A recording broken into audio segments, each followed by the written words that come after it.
was wondering if we could talk about short films for a moment. And you talked about how you made your first short film, and when you look back at it now, there's things that you're really proud about it. And some of the misconceptions some of these filmmakers have about short films, and it's just your opinion, I get it, it's not law, but you had some opinions about it, and I would love to hear about it.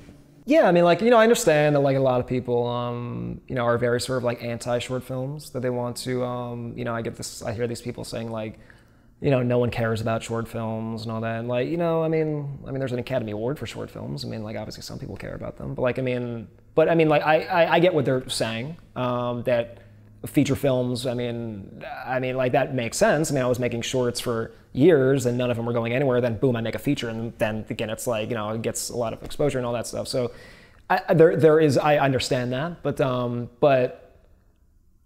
I wouldn't have been able to approach the feature the way I did if it wasn't for all those shorts that I was making. And so I think, like, short films for me, I started to realize over the years that they're not at all about getting representation through those or getting a big movie out of those. I mean, like, there was a time that happened.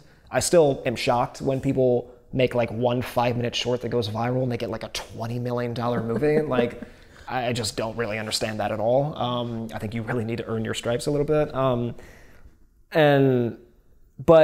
I mean, I think shorts are much more just about, like sculpting your aesthetic and learning how to tell a story and working with actors and working with, like, truncated schedules and just understanding how movies are made before you jump into a feature. Because, like, making a feature versus making a short, I mean, it really is night and day, actually. I mean, it's such a completely different experience. Like, you need to get those, like, warm-up periods and, like, and maybe make shorts that are, like, 5 minutes, then 10 minutes, then maybe a 20-minute short, like, getting a little bit closer to, stretching out a story a little bit more. And but yeah, I mean, I think, like, I don't know. I mean, I've just everyone has their theories on things, and I don't want to, like, knock anything down, but I just don't. I think when people say I don't care about shorts, I just graduated film school, I just want to make a feature right now. Like, I hear that a lot from people, and or people just want to make just one short and then jump into a feature.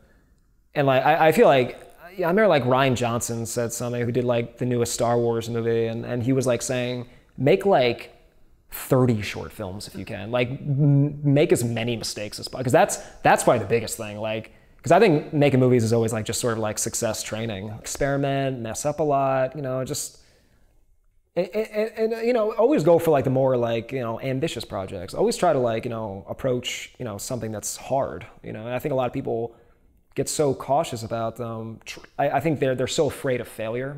I think they're so afraid of they're so terrified of, like, making a movie that's maybe a little too dense or a little too challenging for them to approach in a short schedule, or, like, no money or something. But, like, I don't know. I've always, because, like, I mean, yeah, if you make something that's, like, super ambitious and you maybe you do totally fail, but it's like, I would rather make something that's